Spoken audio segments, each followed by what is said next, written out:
Paris से इस्लामाबाद तक जो कुल मुझे जाते हुए टाइम लगा था, दिन लगे थे, वो थे 18 दिन। वापसी पे जब मैं आया हूँ तो मैं इसमें मुझे 12 दिन लग गए।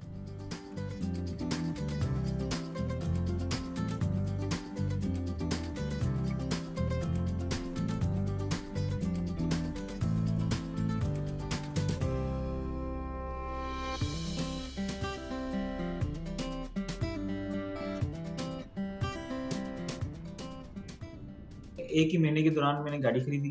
पहले तो मुझे गाड़ियाँ मिल नहीं रही थी जो मेरी रेंज में थी। आखिरकार मुझे गाड़ी मिल गई, मैंने खरीदी। फिर उसके बाद टाइम मेरे पास नहीं था, पेपर्स अप्लाई किए, गाड़ी के नाम होते हुए आते हुए 2 हफ्ते लग जाते हैं। फिर उसी 2 हफ्ते के दौरान मैंने गाड़ी में जो बेसिक चीज़ें थी चेंज कराई थी, वो उसमें मैंने इसकी टाइमिंग बेल्ट, इसका वाटर पम्प और ब्रेक्स। फैमिली बेसिकली उनको भी शौक है घूमने फिरने का। उनको मैं बचपन से ही इसी अपने साथ ही मिला लिया कि मेरी जो उल्टी पुल्टी हरकतें हैं इसमें आप मेरे साथ चलेंगे। बच्चों का था, बच्चे थोड़े से शुरू में डर रहे थे, लेकिन इसका मैं बताता चलूं, मैंने 2019 में मैं एक दफ़ा पहले यहाँ से फ्रांस से तुर्की जा चुका हूँ, तो इतना इशू नहीं था मेरे लिए।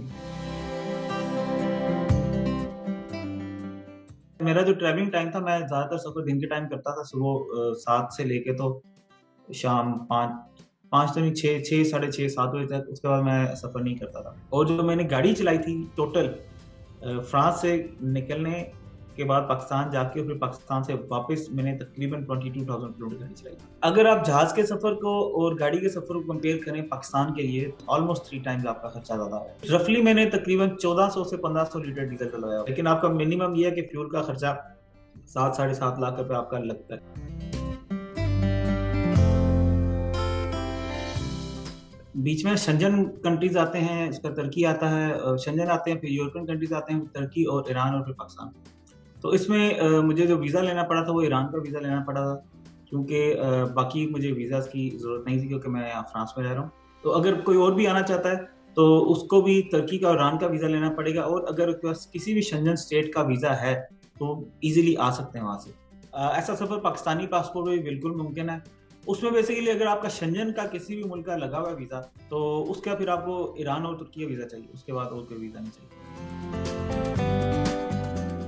अगर आप नॉन स्टॉप मतलब चलते रहें, एक दिन में आप 1000-1200 किलोमीटर गाड़ी से, तो you can make it in easily make it in 9 days 10 days. लोग ऐसे भी हैं जो 7 दिन में भी करते हैं, लेकिन वो थोड़ा-सा टू मच हो जाता है।